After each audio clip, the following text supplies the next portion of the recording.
যোৱা ৰাতি ৩টামান বজাত ভূটানৰ পৰা পানী এৰি দিছে অসমলৈ।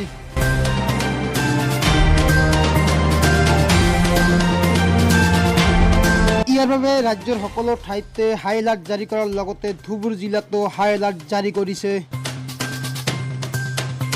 সকলোকে প্ৰয়োজনীয় নথিপত্ৰসমূহ যেনেকুৱা ভোটাৰ আই কাৰ্ড, মাটিৰ দলিল ইত্যাদি ধৰণৰ নথিপত্ৰসমূহ সুৰক্ষিত ঠাইত ৰাখিবলৈ নিৰ্দেশ প্ৰদান কৰিছে।